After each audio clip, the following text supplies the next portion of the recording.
এতিয়া নিশা 7:30 বজাত আপোনালোকে শুনি আছে অডিঅ' ফিল্ম পোহৰ।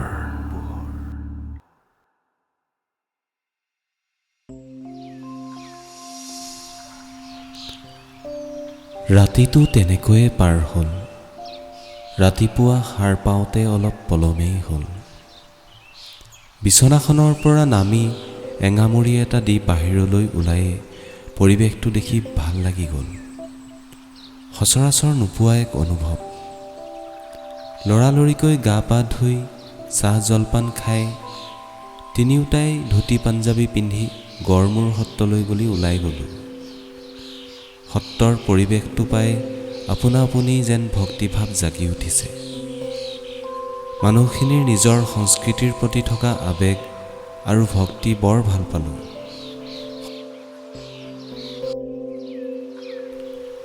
সত্ৰৰ পৌৰাণিক সম্পদ আৰু হস্তকলাবোৰ তন্নতন্নকৈ চালোঁ। এনেকৈয়ে সময়টোনো কেতিয়া পাৰ হ'ল ধৰিবই নোৱাৰিলোঁ। আবেলিলৈ তিনিওটা আহি ঘৰ সোমালোহি।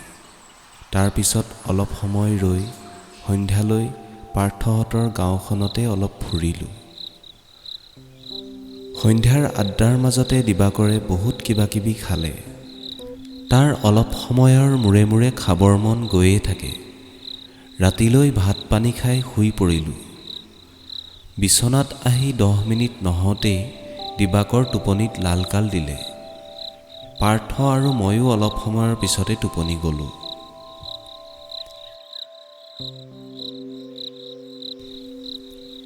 পিছদিনা পাৰ্থৰ সম্বন্ধীয় মানুহ দুঘৰমানলৈ গ'লোঁ।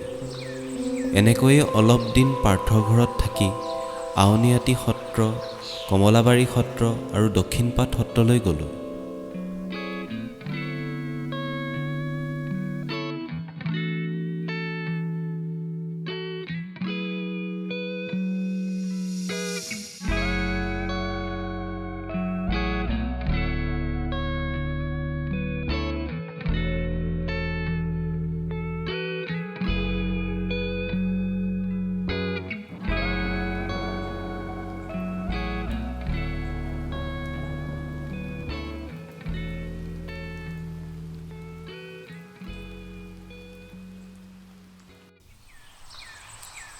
এই দুদিন মাজুলীত দিন কটাই খুব ভাল লাগিল। ইমানবোৰ ফুৰা চকা কৰাৰ পিছত দিবাকৰ আৰু মই নিজ নিজ ঘৰলৈ বুলি বাট ল'লোঁ। আহি থাকোঁতে অনুভৱ কৰিলোঁ মনটোৱে কিবা যেন এক নতুন ইন্ধন পাইছে। আকৌ যেন আগুৱাই যাব ধৰিছে। ঘৰ আহি পাই সকলোৰে খবৰ লৈ ইটো সিটো কাম কৰা, ফুৰিব যোৱা এইবোৰ কৰোঁতে সময়বোৰ বহুত সোনকালেই পাৰ হ'ল। কলেজ খুলিবলৈ প্ৰায় এসপ্তাহমান থাকোঁতে ৰাতি খাই বৈ বিচনাখনত বাগৰ দি বাহিৰৰ ৰুমৰ পৰা ভিতৰলৈ আহি উৰি ফুৰা কেইজনীমান জোনাকী পৰুৱালৈ চাই মনতে ভাৱ আহিল, এইবাৰ কলেজৰ পৰিৱেশটো কেনেকুৱা বা অনুভৱ হয়।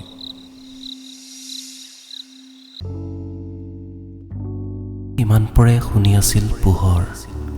অহা খণ্ডটি অহা দেওবাৰে নিশা 7:30 বজাত শুনিবলৈ নাপাহৰিব।